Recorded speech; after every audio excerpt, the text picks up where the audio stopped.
Olá, boa noite, sejam todos muito bem-vindos e bem-vindas ao Sinapse CL desta segunda-feira, dia 11 de setembro de 2023. César, boa noite para você, descansou no feriadão? Boa noite, Rô, descansei um pouquinho sim, boa noite para nossa comunidade linda, é isso aí, vamos lá.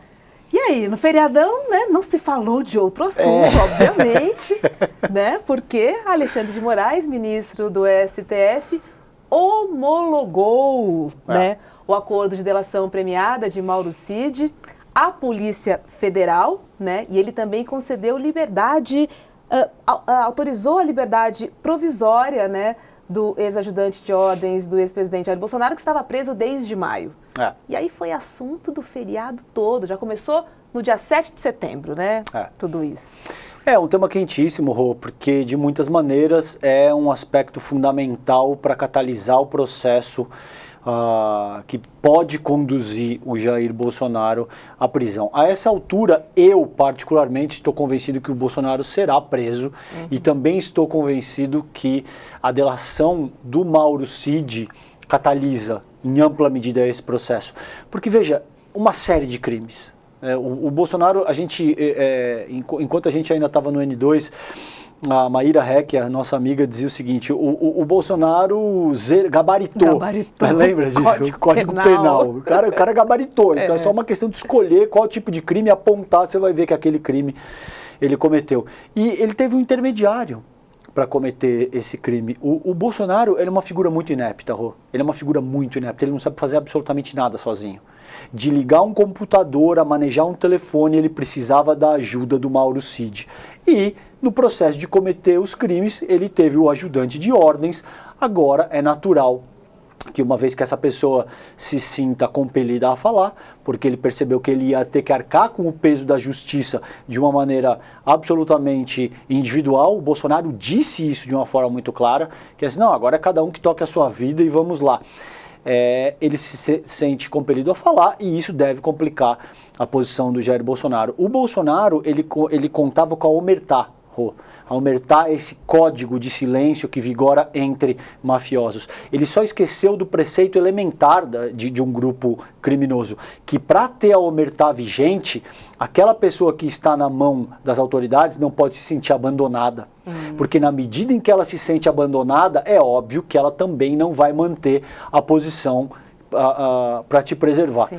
Vamos ver o que acontece em seguida aí, mas a meu ver já é um quadro absolutamente desfavorável para o Jair Bolsonaro. Essas provas existem seguramente, se não fosse o caso, hoje no N1 o Leno Streck estava dando conta de que para se firmar a delação premiada você precisa ter uma organização criminosa necessariamente, você precisa ter necessariamente elementos novos que você traga à baila e você precisa ser capaz de provar esses elementos. Me parece pouquíssimo provável que se não fosse esse o caso, todos esses elementos, o Alexandre de Moraes não faria essa homologação. É isso que está em jogo agora. Mauro Cid prestou mais de 10 horas né, de depoimento à Polícia Federal. A homologação veio depois e ele deve voltar agora né, a prestar depoimento. Você acha que agora ele vai levar o quê? Basicamente provas do que ele já tinha falado ou deve apresentar novos elementos, novos nomes? Como é que você acha que está essa construção aí nos bastidores, César? Eu acho que é um acordo, como o próprio nome já diz, então existem ajustes finos que vão sendo feitos. Sabe, você imagina o seguinte, quando você, eu não quero banalizar a questão, mas para efeito de compreensão, tornando a questão mais simples. Quando você vai fechar um negócio, quando você vai comprar uma casa, você já decidiu, você já sabe quantos quartos tem, você já sabe quais são as características da metragem da casa, você já sabe todos os detalhes pertinentes àquela casa. Uma vez que se fecha o negócio, cabe ainda definir detalhes de como é que aquela transação vai ser conduzida, o que cabe a cada uma das partes e tal.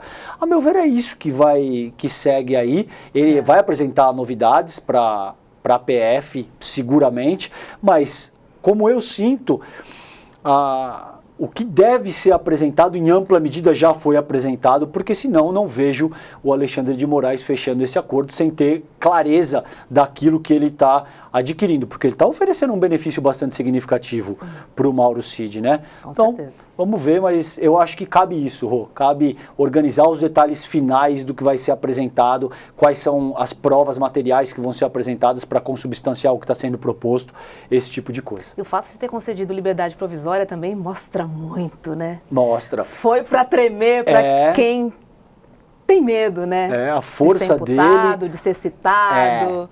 A enfim, data, a gente estava conversando nos bastidores, a data que ele escolhe para fazer isso no feriado do 7 de setembro, tudo isso traz uma simbologia enorme e, como você muito bem pontuou agora, demonstra força, seguramente. Vamos chamar nosso convidado? Vamos lá. Seja muito bem-vindo, Leandro Assis, que é quadrinista e roteirista de TV e cinema. Que prazer receber você aqui no nosso Sinapse, Leandro. Seja bem-vindo, boa noite. Obrigado pelo convite, obrigado por me ter aqui com vocês e vamos lá, vamos conversar. Leandro, obrigado, querido, sou fã do seu trabalho também, acompanho a tua produção há muito tempo, acho teu trabalho genial, é uma honra te receber aqui hoje, obrigado, viu? Leandro, a gente conhece bastante, né, HQ de super-heróis, né, HQs infantis. Agora, para começar o nosso assunto, queria entender com você, quando é que os quadrinhos começaram a ser utilizados como forma de discutir questões políticas e também sociais, como desigualdade, preconceito, racismo, privilégios, enfim? Na verdade, o quadrinho, inclusive no Brasil, ele já nasce muito ligado à crítica social, à crítica, à observação de crítica política, à crítica às grandes figuras, às autoridades, né? A gente tem no Brasil o Ângelo Agostini, que é um dos pioneiros do quadrinho não só no Brasil, como no mundo. Muita gente aponta, muitos estudiosos apontam ele como um dos grandes pioneiros, que já desenvolveu muito da linguagem dos quadrinhos no trabalho dele. Ele era italiano, radicado no Rio de Janeiro, e tinha uma publicação dele, e onde ele já fazia charges políticas, ele pegava no pé do e tudo mais, era ali no final do século XIX. Então, o quadrinho e política estão sempre ligados ali desde o início. E mesmo super-heróis, mesmo o quadrinho mais infantil, também entra política. Quer dizer, o que é o Superman tentando defender a liberdade americana, como que os super-heróis foram enfrentar o nazismo na Segunda Guerra. Então, a discussão política está ali presente. E tem os quadrinhos de herói também, que vão num outro caminho, que fazem críticas ao próprio fascismo, em alguns casos, do próprio super-herói. Então, os exemplos de quadrinho com política, a gente pode ficar aqui a noite inteira falando, né? Ô Leandro, e aí, para a gente colocar em perspectiva o teu trabalho, vamos falar um pouco do começo da tua carreira. Quando é que você começou a trabalhar? Não sei se você... Porque, via de regra, as pessoas que trabalham com charge ou quadrinistas com os quais eu conversei, dizem que essa já era uma paixão antes mesmo de ser uma profissão. Eram pessoas que já trabalhavam, ou pelo menos já desenhavam antes, né, de se tornarem profissionais da área. Conta pra gente um pouquinho a tua história, como é que você começa no quadrinho, como é que você descobre essa vocação? É exatamente o que você falou. Desde o início eu sempre gostei muito de contar história. Era minha paixão era poder contar história. E de forma visual. Podia ser cinema, podia ser televisão, podia ser no quadrinho. Então eu sempre gostei de desenhar, mas sempre gostei muito de cinema também, televisão. O desenho estava sempre presente, mas eu nunca tinha encarado ele como algo que podia vir a se tornar uma profissão. Eu fui primeiro para o roteiro, para o cinema e para a televisão.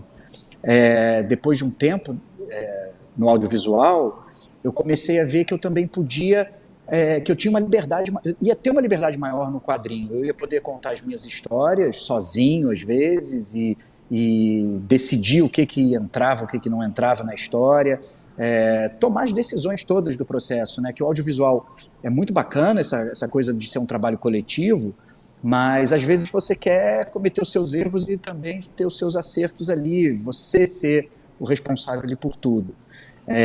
Então, mais recentemente, ali por volta de 2019, é que eu comecei a procurar fazer o quadrinho mesmo como algo, como uma profissão, como o meu trabalho primordial. Que foi, Leandro, inclusive, com o Santos, né? Ah, tá, desculpas, pode continuar, achei que você tivesse terminado, Leandro, desculpas. Não, mas é isso, pode falar, a gente vai falar do Santos qualquer hora. Vamos sim, porque eu vou te perguntar quais são seus temas preferidos, então, depois de 2018, quando você realmente se jogou aí nos quadrinhos. Eu sempre quis fazer histórias que fizessem algum tipo de denúncia, que fizessem alguma crítica, que apresentassem algo que me incomodava no Brasil, no mundo. Eu não vou dizer que desde sempre eu imaginei que isso ia ser tão diretamente uma crítica política, mas pela situação que a gente vinha vivendo, né?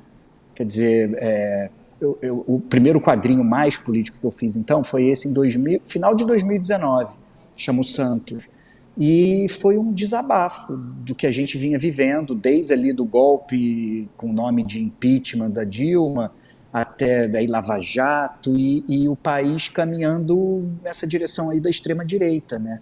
E chegou então nesse ponto em que eu precisava falar disso, eu precisava conversar com as pessoas sobre essa situação, e foi nesse momento que surgiu a ideia de fazer então essa série no Instagram. Ô Leandro, e a formação, eu queria explorar um pouco mais, considerando a tua formação política, porque você me parece ter um viés naturalmente progressista, né? A forma como você organiza o seu trabalho. Não sei nem se você tem filiação político-partidária, me parece que, não sei se esse é um caso, mas o teu trabalho fala muito a respeito do teu posicionamento político, que você luta por progresso, você luta por emancipação social, a tua crítica é muito contundente. De onde veio? Você sempre foi de esquerda? Essa tua postura mais à esquerda ou progressista se agudizou com a ascensão do bolsonarismo? Como é que foi isso?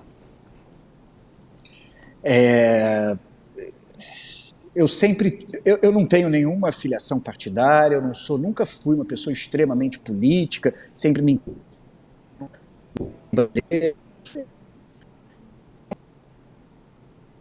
Ih, acho que Vamos deu ver uma se ele volta. travada. Leandro, ouve a gente? Bom, vamos ver se ele volta, Rô. Ver se ele se reconecta. Mas acho que isso é importante porque é um tema fundamental.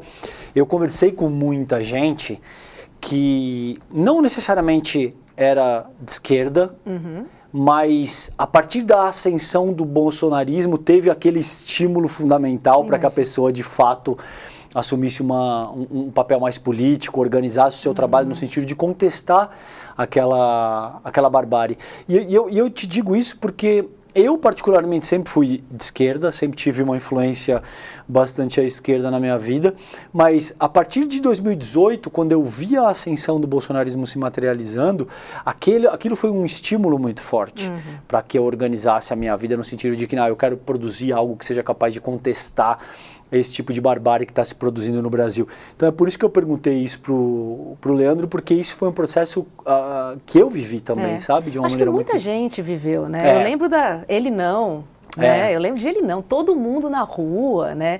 Porque na verdade o que acontece é que todo mundo quis se manifestar, se expressar de alguma forma contra tudo aquilo que estava acontecendo. Leandro, já nos ouve bem agora? Tô ouvindo, vamos ver se vai agora. Vamos lá, querido.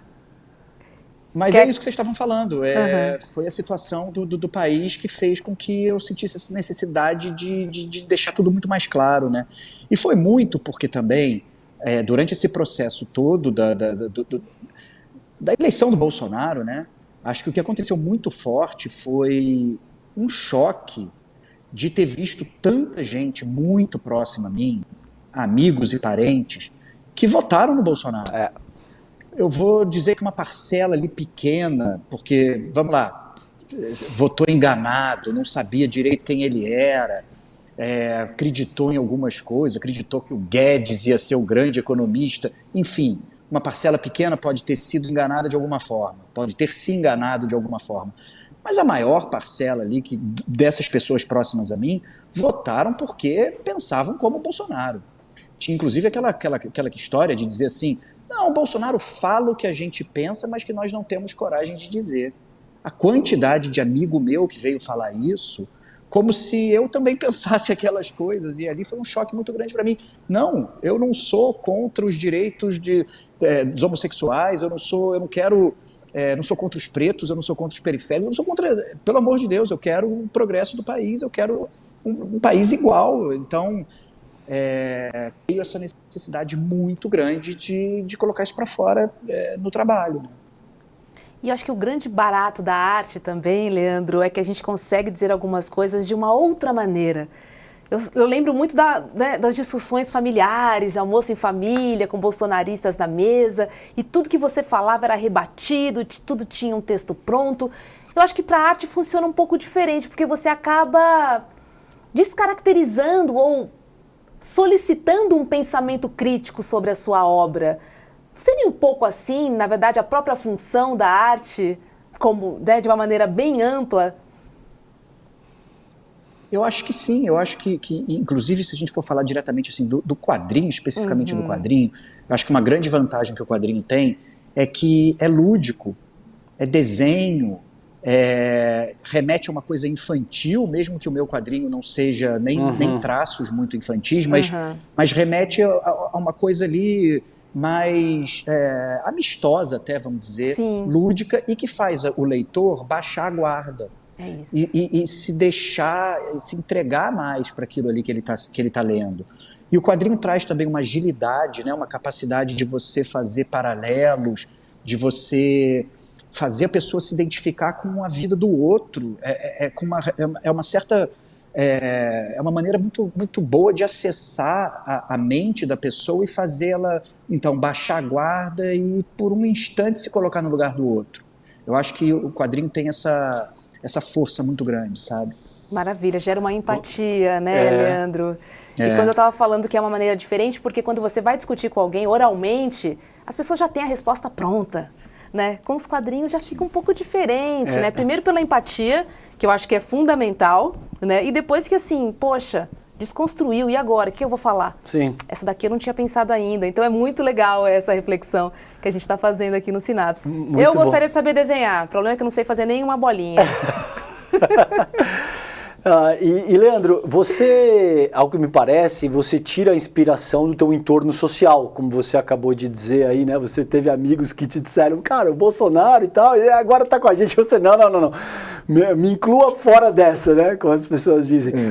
Às vezes, quando, por exemplo, eu leio Confinada ou o Santos, ou essas coisas maravilhosas que você produz, eu identifico pessoas na minha vida. Eu digo, gente, isso aqui é essa pessoa ou aquela pessoa, eu vou identificando, sabe?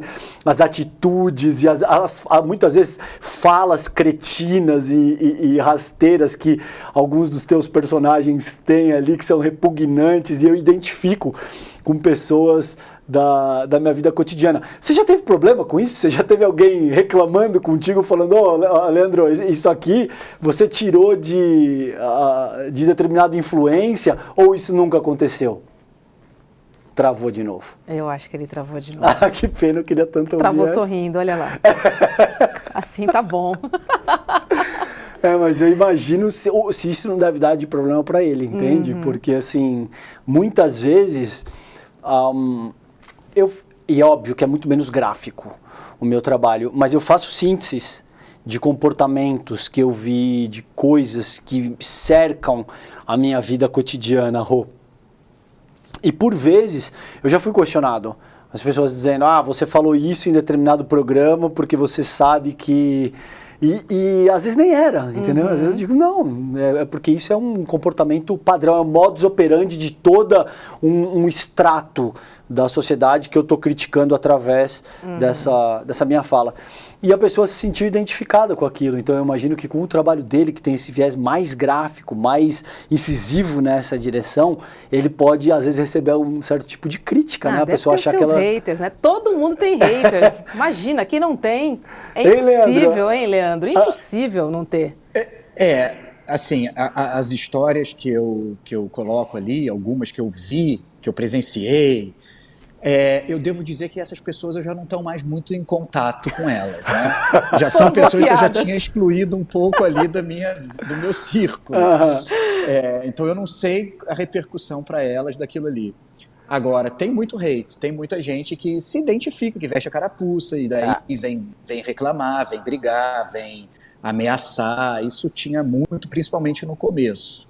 Presencialmente, Leandro, ou mais, porque no meu caso, por exemplo, eu recebo muito mais ataques via internet, isso tem bastante, gente que me xinga, gente que diz que eu sou comunista, etc e tal, mas presencialmente é mais elogio, é mais afeto, é mais gente que eventualmente pede para tirar uma foto, que te demonstra um carinho, sabe? Porque eu acho que é mais fácil demonstrar carinho pessoalmente e te atacar quando você está protegido pela tela do computador. Contigo é assim também, não? É a mesma coisa. Tá. As críticas mais virulentas vêm pelo Instagram, vêm pelo perfil social. E tem um detalhe curioso, né? Porque, quer dizer, não é nem curioso no Brasil.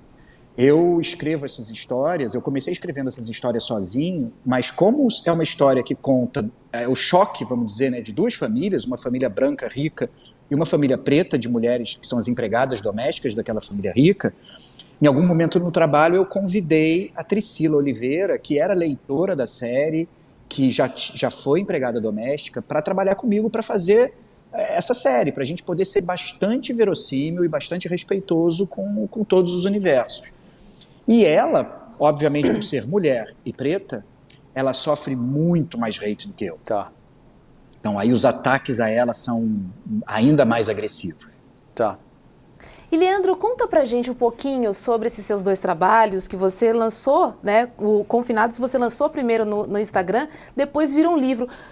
Como é que foi essa nova linguagem, essa nova maneira, né, de usar o Instagram, de usar as redes sociais para divulgar o seu trabalho? Como é que funcionou? De onde veio essa ideia? Enfim, queria entender um pouquinho mais essa nova linguagem proposta aí pelo trabalho de vocês.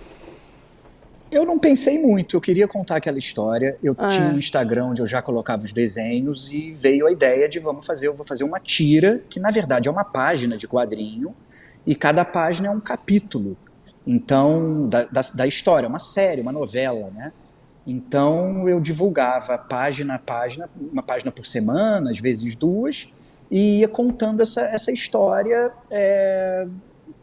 assim, serializada.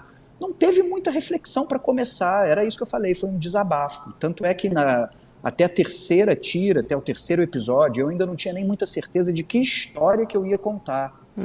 Mas na terceira tira, como a mídia ninja compartilhou e isso viralizou, eu, assim, da noite para o dia tinha 30 mil pessoas seguindo, e depois já eram 60, e assim foi aumentando. E foi nesse momento que então eu comecei a realmente pensar qual era a história que eu estava contando, né? Definir melhor os personagens, definir melhor a trama. Então foi tudo muito, de verdade, num desabafo, só nessa necessidade de dialogar com essas pessoas que me desapontaram muito, né? Ô Leandro, e você já recebeu alguma proposta para que isso ganhe telas, seja a Netflix e esse tipo de coisa? Ou ainda não? Porque faz todo sentido, né, cara? Eu acho que, não sei como é que você sente isso, mas acompanhando o teu trabalho há anos, agora a gente estava até conversando aqui no bastidor, antes, eu nunca conversei com o Leandro, mas eu acompanho o trabalho dele há anos e como eu vejo seria, não sei como você sente isso, mas seria a etapa natural do tamanho que o teu trabalho ganhou, da importância que a tua crítica social tem, porque hoje você está fazendo teoria social na prática. É como eu sinto o seu trabalho, sabe? Você não está teorizando socialmente, mas você está desenvolvendo um trabalho que demonstra teorias sociais na prática. Quais que seriam as elaborações práticas de uma determinada teoria social? Como é que você vê isso no futuro? Você já recebeu algum tipo de proposta, algo como Netflix ou cinema? Você tem esse desejo, cara? Eu tenho esse desejo, já teve conversas, os direitos da história já estiveram na mão de uma ou outra produtora, mas é sempre tudo muito demorado, muito difícil, precisa ter também o dinheiro, precisa ter já o canal ou o streaming que está interessado, então são negociações, né? Ainda nada aconteceu, nada de concreto, mas as conversas estão sempre acontecendo. Muito bom. Muito bom. Leandro, traz algumas passagens de Confinada para quem não conhece ainda, mas só a título de curiosidade, dá um aperitivo aí pra gente. Certo. Confinada conta a história de uma influenciadora digital milionária. Na verdade, ela, antes de ser influenciadora digital, ela já é milionária, filha de um banqueiro, mora em São Conrado, né, na zona sul do Rio de Janeiro. E ela, na pandemia, ela vai ficar na mega cobertura que ela vive, confinada com uma empregada doméstica, com a Ju, que é a única que acaba aceitando isso, ela ameaça até demitir as outras, no final dispensa, e aí a Ju fica com ela, e aí nós acompanhamos essa dinâmica dessas duas mulheres que estão ali vivendo nessa cobertura. A Fran é uma alienada social, ela não tem a menor preocupação com as questões sociais do país, inclusive aproveita a pandemia para lucrar muito com publicidade dos mais absurdos artigos. Tem um que ela faz a publicidade de uma tal de Maxi Towel, que é uma toalha gigante, que é para você poder ir para a praia e você vai deitar na sua toalha e ela é tão grande que ela já proporciona o isolamento social ali, né? Então, e são produtos que existiram, sabe? Eu cheguei a ver isso, teve uma marca que lançou uma Maxi Towel na época da pandemia. Então tem essa dinâmica ali, da Fran e da Ju presas ali nesse apartamento, nessa cobertura, né? E a Fran você tirou de uma pessoa real ou você inventou ela para um roteiro específico? Conta, Leandro. Não, a Fran conta. é uma junção de algumas influenciadoras. Teve uma em mente que eu não posso falar nada, não, mas foi uma que curtiu muito a pandemia. Muito bom. E aproveitando que eu vi que você traz um tema muito, muito, muito forte, né, no seu trabalho, que é a questão da representatividade, como é que você vê, né, essa questão nas histórias em quadrinhos em geral, assim, numa big picture, falando do Brasil, hein, Leandro? O Brasil, em qualquer campo, tem que melhorar muito. Mas nós temos nos quadrinhos um momento muito bom. Muitas mulheres, pessoas trans, pretas, fazendo muita coisa boa. Os melhores quadrinhos, eu acho, até de hoje, estão sendo feitos com essa diversidade, sabe? Então, eu acho que quem ainda não está muito ligado no que é o quadrinho adulto, inclusive, eu acho que tem que dar uma chance, tem que dar uma olhada, porque tem muita coisa, é muito rico o quadrinho no Brasil hoje. E quem que você diria que são as tuas inspirações, cara? Quadrinistas, roteiristas, chargistas. Eu conversei com muita gente que faz charge, que lida com desenho, e me disseram que a Laerte, muita gente me disse que Laerte é a grande referência deles. E vários outros também, mas a Laerte aparece de uma forma unânime, assim. Quem que seria as tuas... Não precisa ser uma única pessoa, Leandro. Quem que você traria para esse rol, assim, de grandes referências que você tem? Então, acho que a Laerte é fundamental, porque é de uma genialidade fora de cabimento, assim, porque acho que assim, ela consegue reunir humor, um talento para ilustração, para o desenho dela tem uma agilidade, uma coisa incrível, muita crítica, filosofia, então realmente incrível, né? O Angeli também, né? Acho que também é uma referência. Acho que no meu caso específico tem também o André Toral, que é um antropólogo e que faz um quadrinho sobre os indígenas e sobre o contato do homem branco com os indígenas, que eu acho incrível. Tem Marcelo Quintanilha, tem a Elô D'Angelo, que faz também, que também tem inclusive um quadrinho na pandemia, que também é muito interessante. Nossa, tem muita gente no Brasil. O Brasil hoje está vivendo uma fase realmente muito boa. Os Irmãos Gêmeos, o Bai, o Moon também são referência.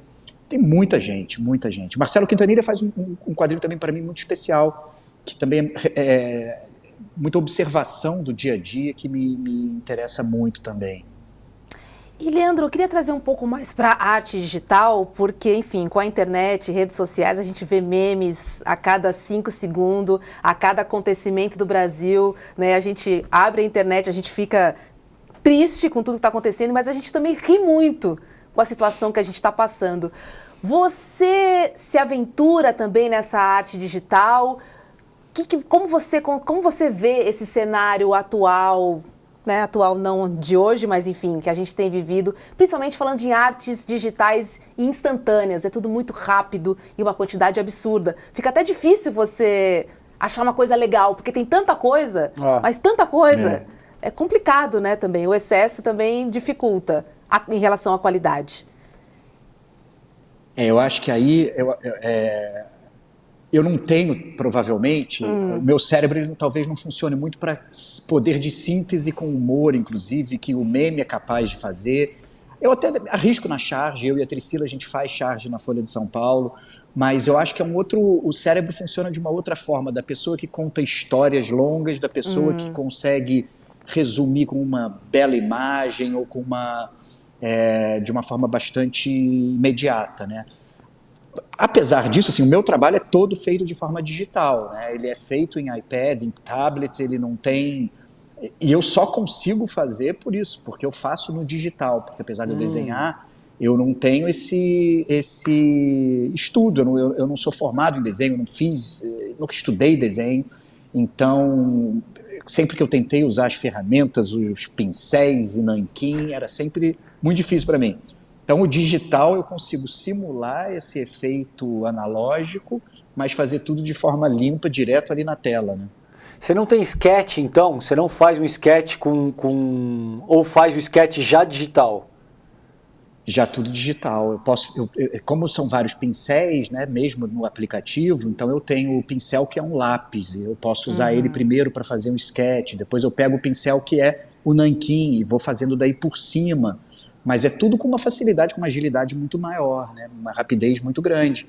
E aí tem os pincéis que simulam a aquarela, guache, então fica essa aparência de físico, de analógico, né? Tá.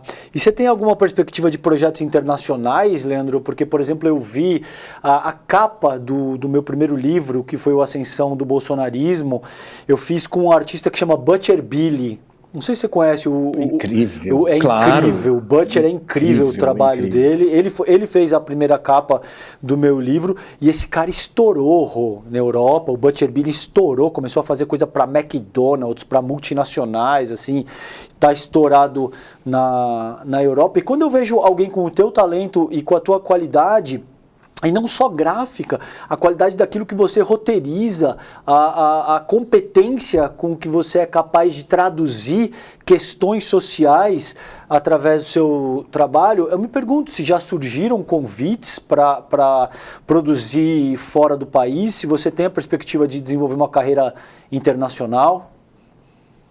Bom, primeiro agradeço aí todos os elogios. Eu moro hoje em Portugal. Eu tenho essa vontade, sim, de inclusive tentar desenvolver alguma coisa por aqui.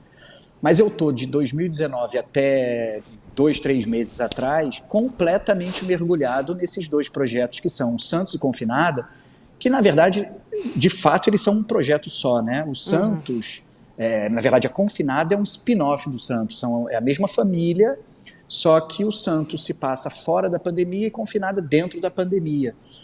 Então, de verdade, eu estou ali de dezembro de 2019 até alguns meses atrás, só contando essa história, completamente focado nela.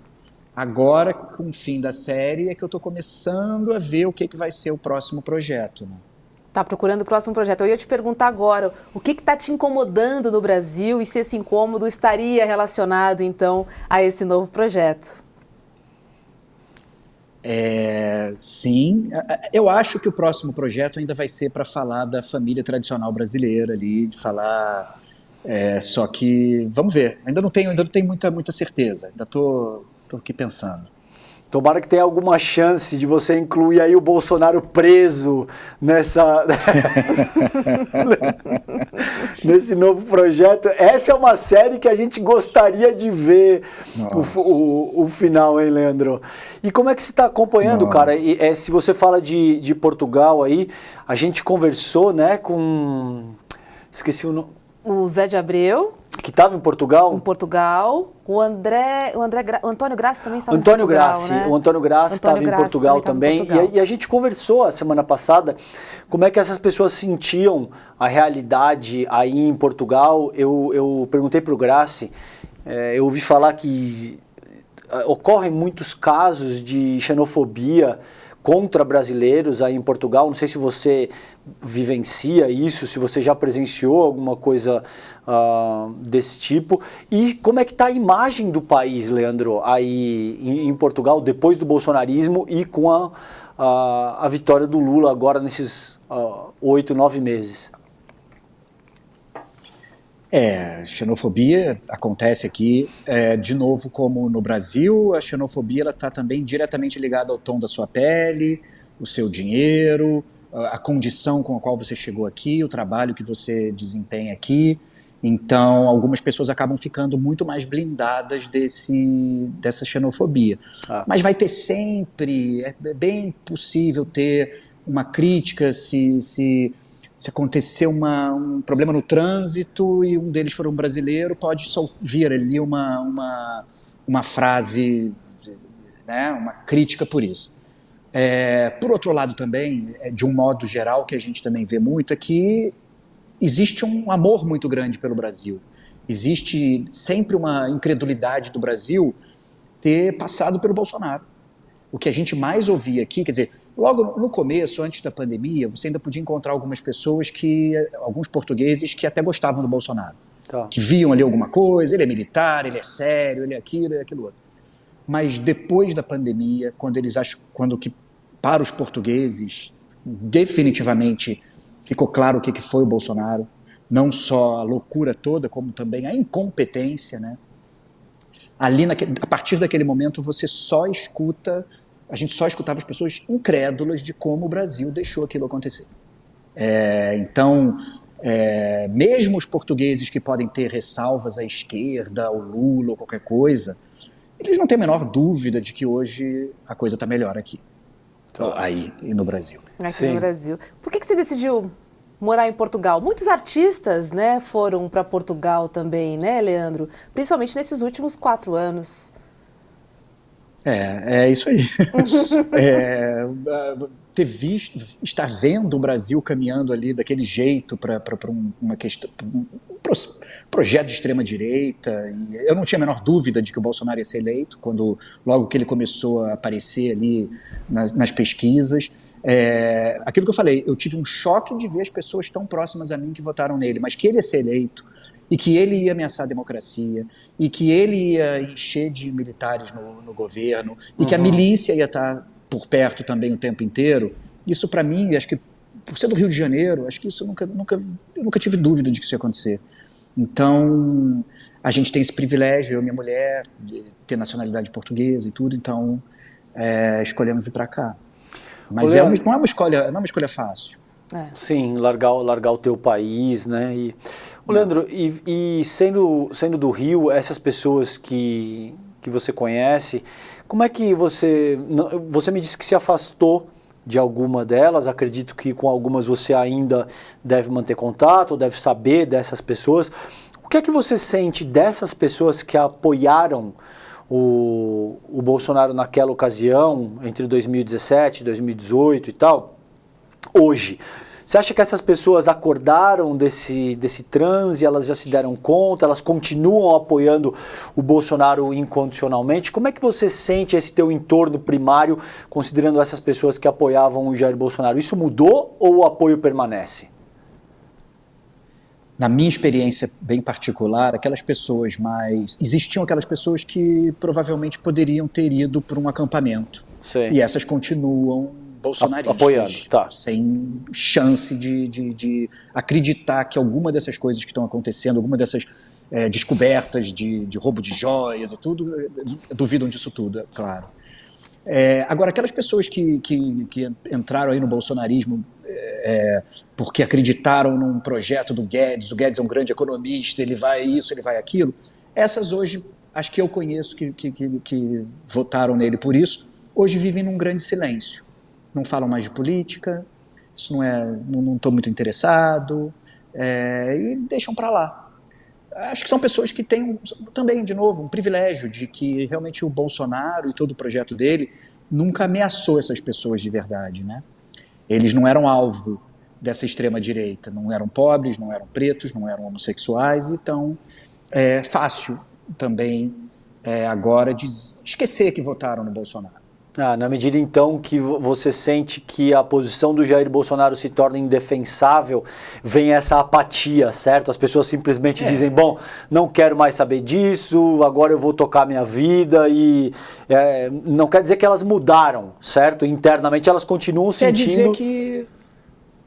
Quer dizer que aparecendo um novo Bolsonaro Exato. que use bem o talher, vão continuar votando nele. Esse é o ponto mais importante. E quem é que você vê que seria, o teu termo é ótimo, é ilustrativo, quem é que você vê que seria o Bolsonaro que usa o talher? Seria mais a Michelle? Seria o Tarcísio? Seria um Sérgio Moro? Acompanhando a vida sociopolítica do país a essa altura, quase que por profissão, né? Que é que você tem que fazer para tirar os teus enredos. Quem que você acha que está numa posição mais adequada para assumir esse espólio bolsonarista? Bom, eu espero que o Moro não tenha mais chance nenhuma, apesar de eu achar que para certas pessoas ele ainda seria viável, né? Mas eu acho que eu tenho um certo temor ali de que um Zema da vida consiga, apesar de ele não ter a mesma força que o Bolsonaro teve ali no começo, né? Mas eu tenho medo de que surja, eu não sei, eu acho que nenhum desses que você comentou eu vejo com um perfil de agradar pelo menos essas pessoas próximas a mim, com esse perfil assim, de pessoas de negócio, empresários que prezam por uma economia liberal e não sei mais o que. Eu não vejo que nenhum desses ali vá agradar. Agora, se surge um cara ali, um empresário bem-sucedido, aí eu acho que volta a ser possível essas pessoas adotarem rapidamente ali um projeto mais de extrema-direita, sim. Tá. Você perguntou da direita, eu vou perguntar da esquerda então, Leandro, né? Vamos fazer um cenário aqui que a gente não tenha a reeleição, né, do presidente Lula. Quem você vê como representante da esquerda aí, um provável opositor a esse nome que você acabou de dizer pra gente, esse nome hipotético dessa pessoa? Eu não sei, eu gosto do Boulos, mas eu não sei dizer se já é o momento, né? Mas eu gosto muito dele. Boulos, Guilherme Boulos. Então vou te fazer uma pergunta complicada aqui, apimentada. Tem uma discussão muito forte acerca da candidatura do Boulos para a Prefeitura de São Paulo no ano que vem, nas municipais do ano que vem. E aí tem o seguinte panorama, Leandro. O Boulos aparece com algo entre 30 e 32%. Em seguida, você tem o Ricardo Nunes, que é o atual prefeito da cidade, que tem 24%. E aí que a coisa fica interessante. Por quê?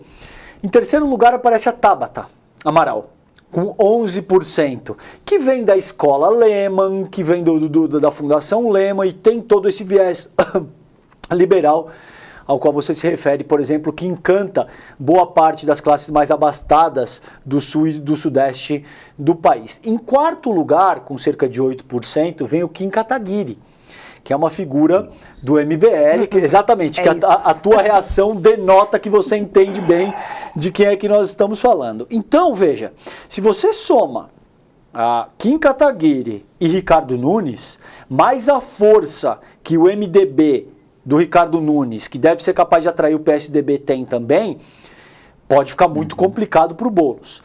A alternativa aí seria o Boulos procurar uma conversa com a Tabata, talvez já no primeiro turno, ou muito possivelmente, aí seguramente tem que ser algo para o segundo turno, caso a Tabata não passe, eu acho que ela não passa.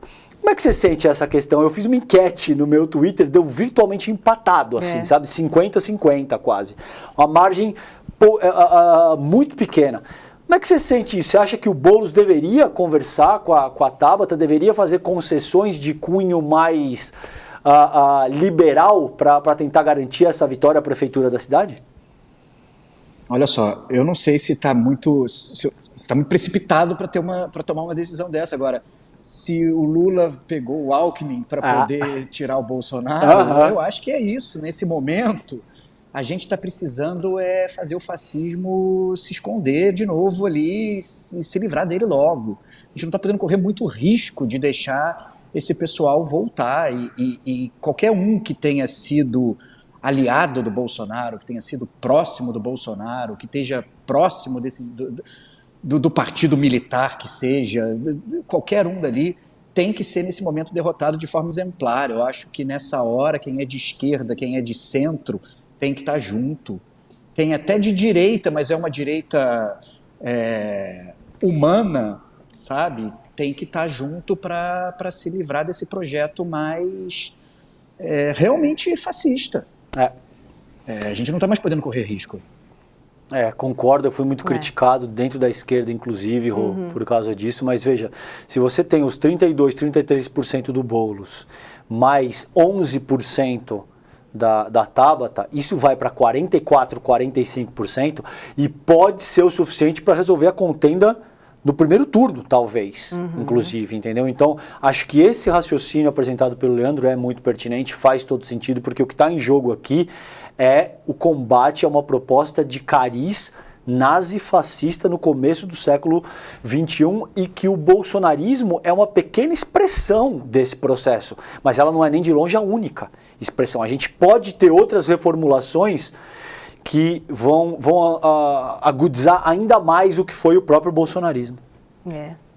E talvez a aliança seja o mais razoável, né? Pelo menos para garantir, né? Não perder das mãos. E, Leandro, me conta um pouquinho, como é que está em Portugal? Aí, aqui a gente vive, né, a ameaça de golpe, a gente vive a ameaça, né, dos neofascistas. Como é que está aí em Portugal, uma situação mais tranquila, né? Olha, eu vou dizer que eu acompanho muito mais o Brasil ainda do que realmente a realidade política aqui de Portugal, até porque existe uma certa tranquilidade. Aqui tem o Chega, que é uma espécie de bolsonarismo aqui, é a direita extrema deles, que vem ganhando espaço a cada nova eleição. É preocupante, eu me preocupo, porque eu acho que, assim como aconteceu com o Bolsonaro, muita gente ainda se diz chocada com o Chega, ainda coloca o Chega como uma não opção. Mas você já começa a ver aqui e ali portugueses de uma elite econômica que já consideram, sim, o Chega. Então, isso é o que mais me preocupa por aqui. E Portugal está vivendo, por conta de guerra, pandemia, também está vivendo um momento difícil de alta de preços, os aluguéis e tudo mais. Então, assim, não dá para dizer que aqui também esteja às mil maravilhas. Mas ainda está melhor do que o Brasil nesse sentido, né? Ô Leandro, e no teu trabalho, me corrija se eu estiver errado, mas além da crítica social muito ácida, tem um quê de humor também. Eu dou muita risada lendo as tuas histórias e lendo os teus roteiros. E como é que você pensa isso de forma deliberada? Quando vocês estão conversando, isso acaba surgindo de uma maneira espontânea? Essas coisas, por exemplo, as futilidades assim da blogueira, algumas questões assim da família tradicional, é maravilhoso e eu dou risada sozinho. Às vezes eu fico me deliciando com essas questões que constam no teu trabalho no sentido desse viés mais humorístico. Como é que você organiza isso? O humor, a gente decidiu que tinha que entrar com mais força na Confinada, porque como a Confinada se passava na pandemia, nós estávamos vivendo a pandemia, tinha uma vontade de trazer alguma leveza para aquela crítica ali social. A gente ia continuar fazendo as críticas, a gente tinha que falar de mortes, a gente tinha que falar da situação que a gente estava vivendo, o negacionismo do governo e tudo aquilo, mas a gente queria que as pessoas se divertissem também um pouco, né? A gente queria trazer esse alívio. Então, a Fran, por exemplo, ela acaba se tornando muito mais do que nas personagens do Santos, uma vilã de novela. E chegou ao ponto de que a gente brinca, né? Que ela virou aquela vilã que as pessoas amam odiar. Enquanto os vilões do Santos, ninguém ama, nem ama odiar, as pessoas odeiam e ponto, entende? Então, mesmo assim o Santos tem ali o seu humor, mas em Confinada isso era uma preocupação bem maior. Então a gente fez muita piada com o nome dos produtos que ela divulgava, a gente fez muita piada, a gente tentava ali, a gente tinha os produtos dela, por exemplo, são sempre nomes estrangeiros, nomes em francês, nomes em inglês, mas a tradução é sempre um palavrão, é sempre alguma coisa que não condiz com o luxo daquela marca. Então a gente sempre buscava alguma piada para encaixar na confinada, né? E deixa eu te fazer mais uma, aproveitando aqui. Você organiza a tua produção por capítulos? Quando vocês sentam para discutir, vamos roteirizar ou vamos desenhar, como é que você faz isso? É por capítulo? É por um determinado volume de horas? Quanto tempo, por exemplo, te demora em termos de hora para produzir um capítulo, por exemplo? Vai. Um capítulo do início dele até o fim, até ele estar pronto para ir para o Instagram, vai demorar... Se for um capítulo mais fácil, tem capítulos que são só personagens falando, é só rosto de personagem. Ele pode levar um dia para fazer. Tá. Tem personagens que tem capítulos que tem cenários elaborados e tudo, e aí podem levar 3 dias para ficar pronto uma tira dessa. E é isso, a gente pensa uma situação, tem uma história que a gente já sabe desde o início, qual é a história que a gente está contando, a gente sabe onde é que nós queremos chegar, como uma novela, né? A gente sabe o que a gente espera que seja o fim. Então a gente sabe cada ponto, olha, esse é o próximo degrau da nossa história, é isso que nós temos que fazer acontecer. Então agora a gente tem que imaginar 10 desenhos, 9 desenhos, que é o tamanho da página. Nós temos que imaginar 9 quadros que contem essa história. E esses 9 quadros têm que terminar num clímax, num gancho, e ou muito no Santos, a gente sempre falava isso, num soco no estômago. A gente tem que ser ali, o 9º quadro tem que ser aquele que faz a pessoa pensar, putz, a realidade é essa mesmo, né? Não tinha me tocado que é assim que a minha empregada vive. Eu tô aqui reclamando que a minha empregada lavou a roupa do meu filho e estragou, enquanto ela não tem dinheiro para comprar o livro da faculdade da filha. Uhum. Então ali é o momento de dar aquela reviravolta no final do capítulo, né? Então assim, tem sempre essa estrutura. Muito legal. Muito legal saber mais os bastidores do seu trabalho. E só trazendo um pouquinho essa questão do humor, o entretenimento salvou a pátria durante a pandemia, né, Leandro? Eu não consigo imaginar o que seria da pandemia sem a internet, por exemplo. Assim, Sim. Né? A gente não conseguiria trabalhar, né? A gente não conseguiria sorrir. Né? Assim, a internet, de fato, né, salvou a gente muito na pandemia. Né? Algumas profissões, infelizmente, foram impossíveis, né, de serem realizadas, obviamente que eram presenciais, mas para quem pôde ficar em casa fazendo trabalho remoto, juro, a vida, porque na verdade a internet trouxe a vida para dentro de casa, né? E essa dose de humor, ela foi fundamental, porque estávamos todos nós chocados, né? Sem saber o que aconteceria, quanto tempo duraria, quando chegaria a vacina aqui no Brasil. Foi uma situação, uma angústia, né? Pessoas morrendo. Foi muito pesado. E isso, para mim e para Priscila, foi muito emocionante que em novembro nós tivemos na CCXP, que é a convenção de quadrinhos que acontece em São Paulo, e finalmente eu pude encontrar leitores, né? Eles iam lá na nossa mesa, pegar autógrafo e tudo. E a quantidade de pessoas, de leitores que vieram dizer que a Confinada acompanhou eles durante a pandemia. Que legal. Que eles, nos momentos de maior depressão, eles viam histórias piores do que as deles, porque muitas histórias ali da Confinada são reais também.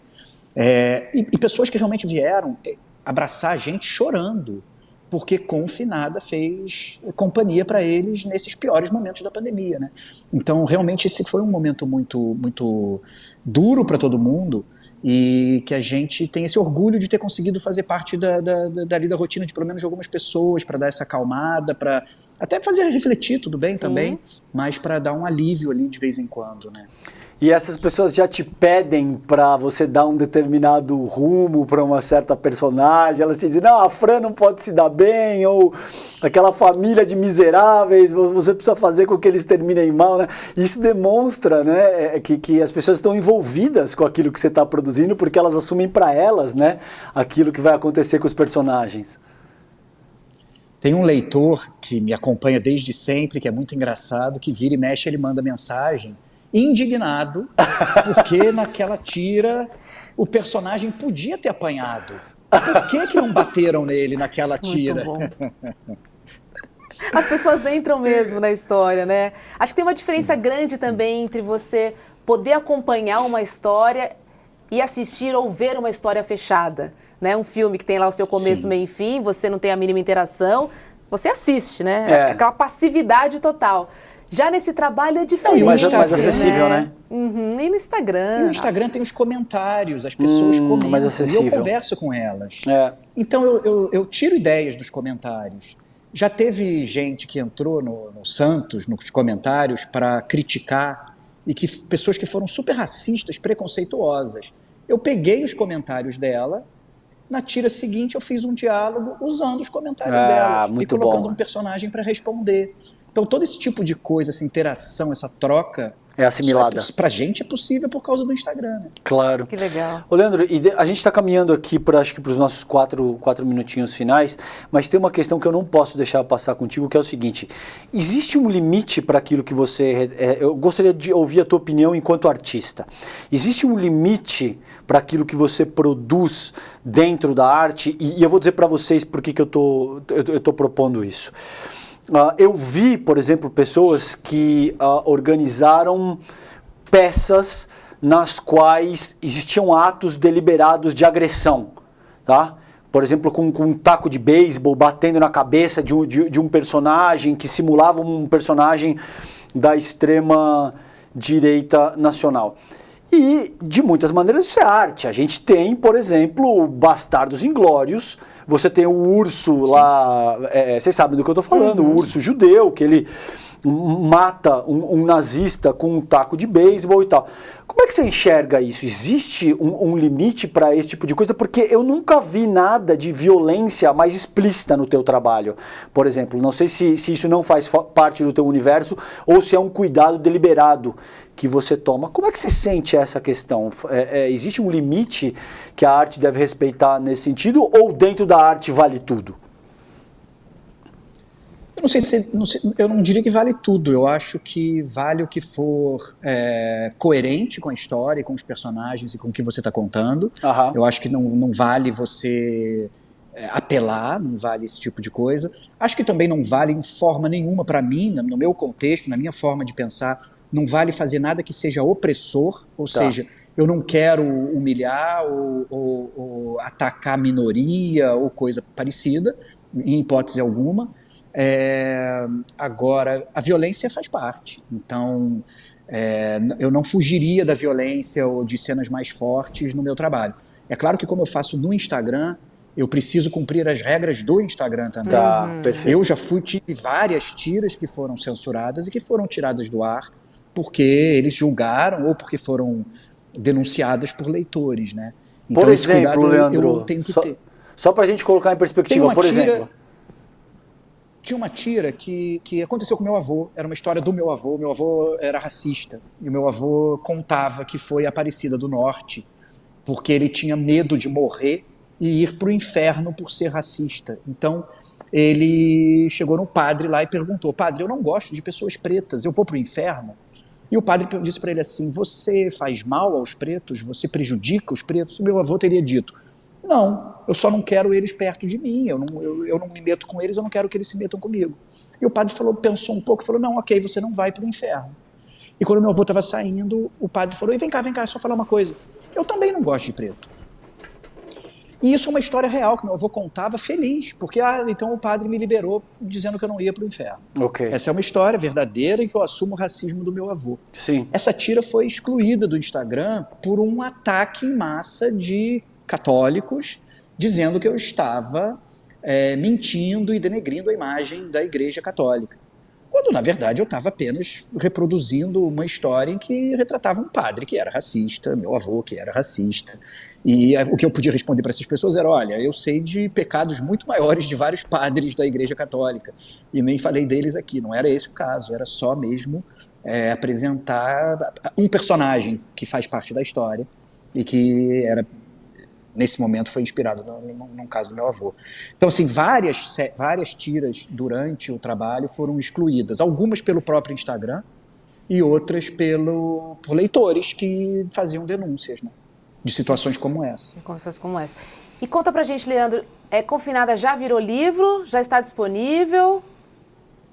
Podemos Confinada encontrar? já encontra nas melhores livrarias do ramo, pela editora Todavia, e o Santos sai aí agora no final do ano. Opa, que legal. Aproveitando o serviço, passa o seu arroba para a galera também, para quem não conhece o trabalho do Leandro, conhecer, porque é muito legal e a gente recomenda. O meu arroba é péssimo, então eu vou falar, é Leandro Assis Ilustra, mas tem uns traços no meio, mas se colocar Leandro Assis Ilustra, já aparece. encontra.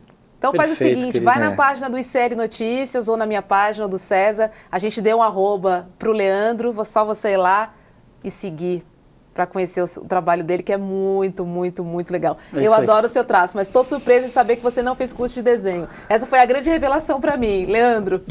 Que bacana, que bacana. Obrigada, viu? Foi ótimo o papo aqui no Sinapse, foi muito bom conversar sobre arte, desenho, uma outra forma de comunicação que toca muitas pessoas. Acho que a gente falou sobre empatia, eu acho que essa palavra é chave para os dias de hoje, assim. É legal a gente se colocar no lugar do outro, porque hoje em dia a gente só ataca o outro. É isso aí. Né? Quando a gente se coloca no lugar dele, a coisa muda bastante, significativamente. Obrigado, Obrigada, Leandro. Beijo pra você. Muito obrigado a vocês, adorei o papo. Obrigado. Boa noite. Prazer. Valeu, querido, um abraço. É isso, né? É isso aí. Muito bacana. Não sabe desenhar. Olha só. Até parece, né? Vai vendo, né? É isso aí, gente. Sinapse de hoje fica por aqui. Vamos lembrar a programação do ICL, que começa às 7 horas da manhã, com Leandro Demore, das 7 às 8 da manhã. E logo depois tem o ICL Notícias, primeira edição, com Vívio Mesquita, Eduardo Moreira e também William De Luca. E amanhã, 7h30 da noite, tem Sinapse ICL. Para saber quem é, vai lá nas redes que a gente já divulgou. ICL Notícias já divulgou o convidado de amanhã. Fica todo mundo pedindo, fala o convidado de amanhã, fala o convidado. Já tá na rede, meu. Valeu. É isso, César? É isso. Beijo. Boa noite para você. A gente se encontra amanhã ao vivo aqui no ICL. Um beijo. Beijo, gente. Fiquem bem. Tchau, tchau.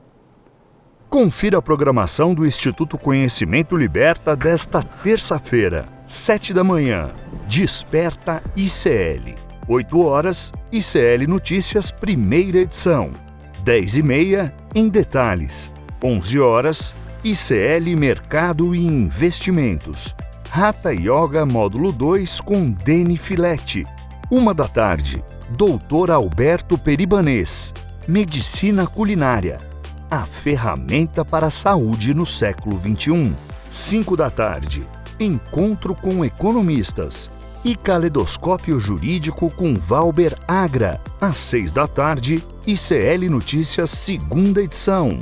Às 7 da noite, Educação Midiática e Cidadania com Cristina Serra e Eliara Santana.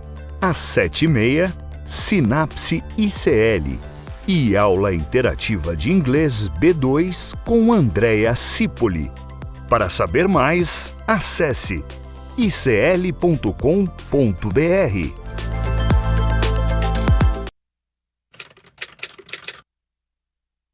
Respeitar a liberdade de expressão é absolutamente fundamental para que a gente consiga manter o nosso Estado democrático de direito. Ela é um pilar muito importante que caminha com quem luta por direitos. Esses direitos são garantidos especialmente se a imprensa tiver a possibilidade de fazer um trabalho justo e também verdadeiro.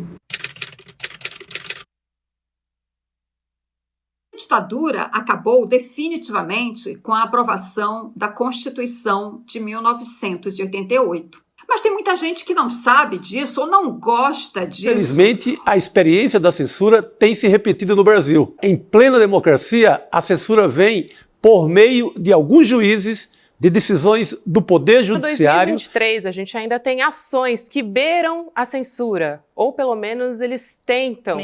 Ainda acompanhamos processos judiciais que censuram reportagens. Denunciando.